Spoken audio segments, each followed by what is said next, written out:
Dans cette séquence, je vais vous faire le petit point bilan sur intégrale et R. Tout ce qu'il y avait à retenir sur ce chapitre-là, qui est un chapitre de prérequis pour pouvoir faire des probabilités et en particulier lorsqu'on va avoir des variables aléatoires continues. Donc déjà, la première chose qu'on a vue, c'est qu'on a rappelé tout le tableau des primitives. Donc vos primitives visuelles, ça c'est la première chose que vous allez devoir connaître par cœur, par cœur, par cœur. Donc je vous laisse les réécrire, d'aller revoir le tableau, à vous de les réciter, donc vous pouvez faire une pause pour aller comparer avec le tableau qui est présent dans le livret. Ce qui va m'intéresser, c'est au niveau de la notation. Maintenant, c'est si je veux calculer l'intégrale entre a et b de ma fonction f de x dx, je vais écrire entre crochets la primitive grand F, entre a et b, et après, vous vous souvenez, dans un premier temps, je m'occupe de l'image de la borne supérieure, donc f de b, et ensuite on fera moins, et c'est là du coup aussi l'élément qui va être super important, puisqu'il faudra bien penser ici à abuser des parenthèses pour pouvoir s'en sortir, sinon on risque de faire des erreurs en fait. Donc ça c'est le truc, le gros panneau danger, c'est le truc sur lequel il va falloir absolument du coup porter votre attention pour pouvoir mener vos calculs justes. Donc l'image de la borne supérieure moins quoi? Eh bien l'image de la borne inférieure. Donc ça c'est la première chose qui est super importante, de savoir bien rédiger ça. Je fais une parenthèse au niveau de la notation qui des fois dans le livret, la partie remarque a été difficile à compléter. En fait ce que je cherchais à vous faire dire c'est que quand j'ai l'intégrale de AB de f de x dx, et que je vais avoir l'intégrale de a à b de f de t, en fait ici le dx c'est pour préciser la variable par rapport à laquelle on intègre. Donc si on dit f de t, eh bien nous, notre variable d'intégration, ça va être dt. Je suis en cohérence. On ne peut pas avoir un f de x avec un dt. En tout cas, pas nous à notre niveau aujourd'hui. Et en fait, que ce soit l'une ou l'autre, c'est pareil. C'est exactement la même chose. Donc ça, c'est la chose qui est importante au niveau de la cohérence.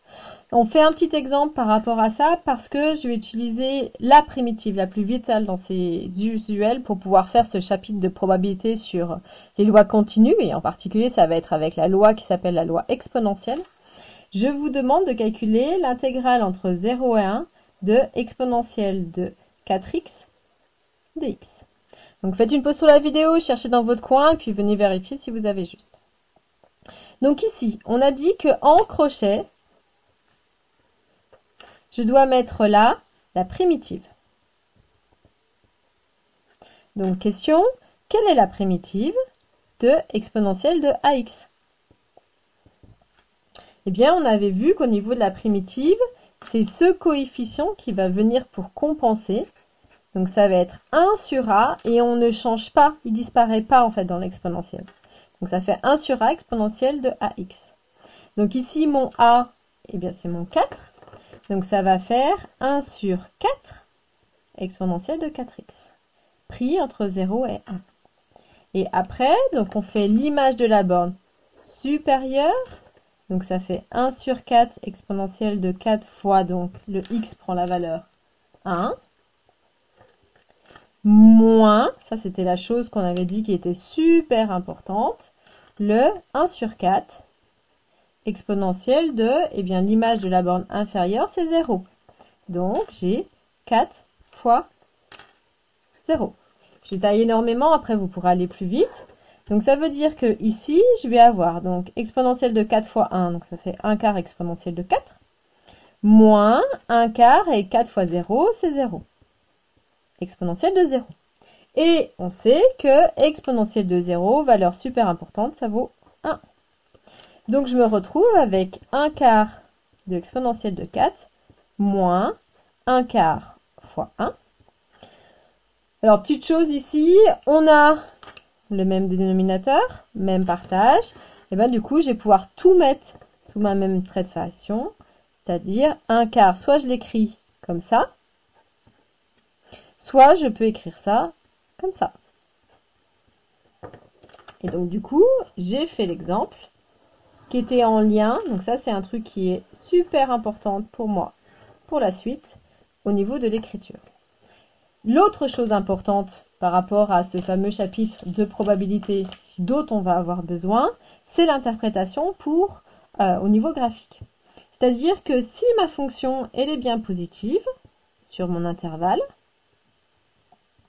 AB, donc si je la trace, par exemple ça, j'ai mon intervalle AB, et bien si je calcule l'intégrale entre A et B de f de x dx, au niveau de l'interprétation sur le dessin, donc ça c'est lorsqu'on vous demande de faire de l'interprétation graphique,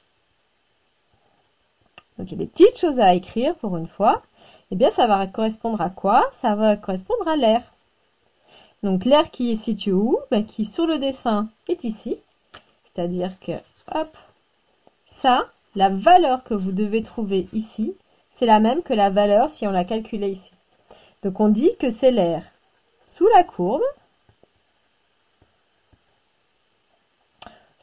entre, c'est vrai que je préfère à ce moment-là, entre la courbe, l'axe des abscisses, et puis on avait vu en classe que certains élèves disaient entre A et B. Ça ne peut pas marcher, parce que A et B, c'est des réels. Or, ici, ce qui m'intéresse, c'est de nommer ces deux éléments, L et L. Donc, étant vertical, ce sont des droites. Donc, c'est et les droites. Donc, qui dit droite dit équation. Donc, elles vont avoir pour équation, eh bien quoi? La première, c'est x égale a. On a vu que c'est celle qui est verticale. Et la deuxième, c'est x égale b. Et donc, du coup, cette fois-ci, j'ai l'interprétation graphique au niveau de mon dessin et au niveau de la dénomination. Donc voici tout ce qu'il y a à retenir par rapport à ce chapitre sur intégrale et R. Donc après, vous allez commencer le chapitre par rapport aux probabilités et en particulier sur les probabilités à loi continue, même si on commencera à faire un petit rappel sur quelques lois pour continuer après. Voilà, je vous souhaite bien du courage et puis je vous dis à demain, je pense.